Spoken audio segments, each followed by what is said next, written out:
मैं हूं सुहेल राना, बागबान टीवी से। हज बिल्कुल नजदीक है, आखिरी मराहल पे लूट मार का एक बाजार गर्म है। जस्टिस बंदयाल ने 2 रोज पहले फैसला दिया कि हजाज पहुंच चुके हैं, मावनीन को भी भेज दिया जाए और इस केस का फैसला मैं बाद में करूंगा। मावनीन के नाम पे पूरी वजारत की जो है गालें या बातचीत खुल गई और अब वहां पे बेगमात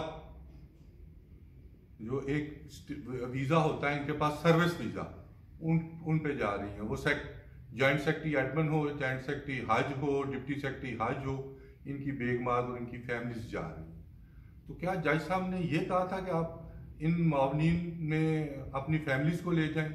इस पर थोड़ा सा मुझे एतराज़ ये भी है, वो अच्छे सेक्रेटरी हैं दुरानी साहब, लेकिन दुरानी साहब को खुद भी सोचना चाहिए कि वो ये उन्हीं की नाक के नीचे सब कुछ हो रहा है।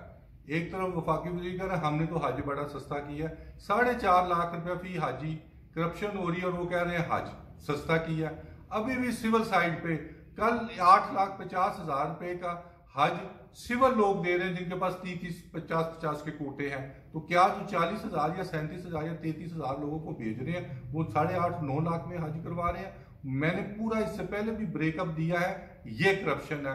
अभी भी अगर जस्टिस बंदयाल साहब जो हैं, उनके वालिद साहब भी सेक्रेटरी इंटीरियर रिटायर हैं, उनसे पुराने मरासम हैं उनके वालिद साहब से भी, और उनको अब ये केस असर नोट देखना पड़ेगा कि ये स्टिकर वीजा सर्विस वीजा पे किन की बेगमात गई हैं और जा रही हैं।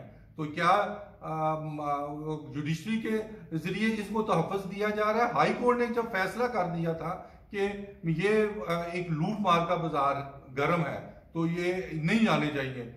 33,000 बंदों पे 290 लोग मावनीन के तौर पर जा रहे हैं, जो एक नाइंसाफी है।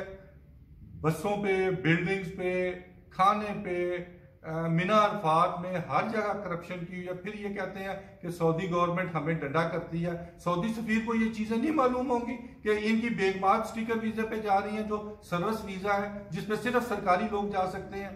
मैं इससे ज्यादा कुछ नहीं कहना चाहता। मैं इस पे वीलॉग कल करूंगा, इसलिए कि हजाज सारे मक्का पहुंच गया, उनसे मेरा नुमाइंदा वहां पहुंच चुका है, वो कल वहां से वीडियोस बनाएगा, देन मैं उसके बाद इस पे डिटेल बात करूंगा।